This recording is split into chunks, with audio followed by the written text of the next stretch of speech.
নমস্কার বন্ধুরা, অর্ণব কিডস চ্যানেলে সবাইকে স্বাগত। চলে এসেছি আজকে জমজমাট একটি টিফিন বা নাস্তা রেসিপি নিয়ে। দেখুন, এটি আপনারা স্কুল কলেজের টিফিন বা সকালের নাস্তা হিসেবেও কিন্তু ব্যবহার করতে পারেন। এটি আমি ম্যাগি আর সুজি দিয়ে বানিয়ে আপনাদের দেখাবো, একটা অসাধারণ নাস্তা রেসিপি। তার জন্য এখানে আমি নিয়ে নিচ্ছি একটা মিক্সির জার। দেখুন, একটা মিক্সির জার নিয়ে নিলাম আর এর মধ্যে নিয়ে নিলাম 1 কাপ পরিমাণ অনুযায়ী সুজি, আর ওই কাপ মেপেই 1 কাপ জল কিন্তু আমি এখানে দিয়ে দিচ্ছি। আপনারা যেমন সুজি নেবেন তার ডবল কিন্তু জল এখানে দিতে হবে। আমি একটা স্মুথ বেটার কিন্তু বানিয়ে নিয়েছি। এরপর এখানে আমি বেটারটা ঢেলে নিলাম। দেখছি যে একটু পুরো হয়ে গেছে, তাই ওই মিক্সির জার ধুয়ে জল এখানে আমি অ্যাড করে দিলাম। প্রায় 1/2 কাপ মতো জল কিন্তু আমি এখানে অ্যাড করে দিয়েছি। এরপর খুব ভালোভাবে নাড়িয়ে চাড়িয়ে আমি বেটারটা মিক্স করে নিলাম, আর এর মধ্যে দিয়ে দিচ্ছি স্বাদ অনুযায়ী লবণ। এখানে লবণটাও খুব ভালোভাবে আমি কিন্তু মিশিয়ে নেব। এরপর গ্যাসের মধ্যে আমি প্যান বসিয়ে দিয়েছিলাম, তেল গরম হয়ে গেছে। এর মধ্যে দিয়ে দিলাম একটা মিডিয়াম সাইজের পেঁয়াজ কুচি করে রাখা। এরপর এই পেঁয়াজটাকে আমি খুব সুন্দরভাবে কাঞ্চি কাঞ্চি ভাব করে দেখুন ভেজে নিচ্ছি। সুন্দর আমি একটু কাঞ্চি কাঞ্চি ভাব করে কিন্তু আমার ভাজা হয়ে গেছে। এরপর এখানে আমি দিয়ে দিলাম একটা মিডিয়াম সাইজের টমেটো কুচি। এরপর এটাও আমি খুব সুন্দরভাবে দেখুন ভেজে নিয়েছি। আর দিয়ে দিলাম ম্যাগি মশলার প্যাকেট। 10 টাকার প্যাকেটের মধ্যে যে ম্যাগি মশলাটা থাকে সেটাই কিন্তু আমি এখানে দিয়ে দিলাম। খুব সুন্দরভাবে এগুলো একসঙ্গে নাড়িয়ে চাড়িয়ে কিন্তু আমি মিশিয়ে নিয়েছি। আর দিয়ে দিলাম 1 কাপ অনুযায়ী জল।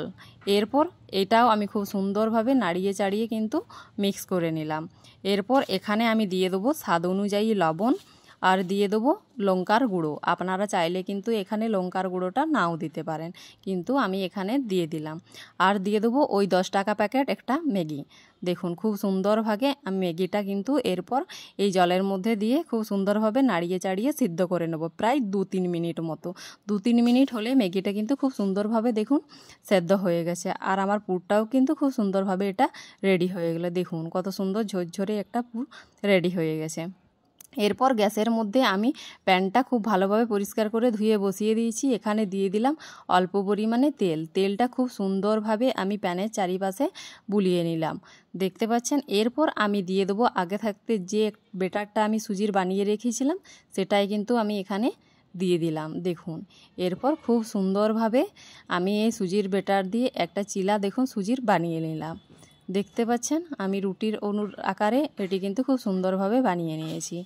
এরপর এটা শুকিয়ে আসা পর্যন্ত আমি কিন্তু অপেক্ষা করব। গ্যাসের আঁচটা কিন্তু মিডিয়াম টু লোয়ে রাখতে হবে। এটা একটু সময় ধরে কিন্তু বানিয়ে নিতে হবে। দেখতে পাচ্ছেন কত সুন্দর জালি জালি হয়েছে। আর এটা কিন্তু আস্তে আস্তে দেখুন পুরোটাই শুকিয়ে আসছে।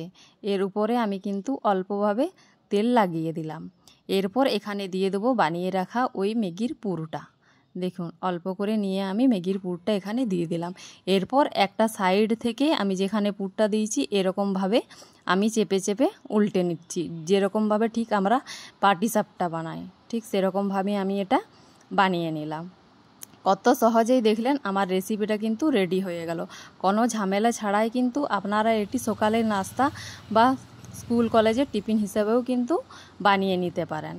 দেখুন আমার রেসিপিটা রেডি হয়ে গেল। এরকমভাবেই কিন্তু আমি সব রেসিপিটা পুরোটাই বানিয়ে নেব। আমি একটা বানিয়ে আপনাদের দেখিয়ে দিলাম নেব। যদি আমার রেসিপিটি আপনাদের ভালো লেগে থাকে অবশ্যই আমার চ্যানেলটিকে সাবস্ক্রাইব করে দেবেন এবং লাইক, ফলো, শেয়ার, কমেন্ট করতে একদমই ভুলবেন না। ফিরে আসছি নিত্য নতুন রেসিপি।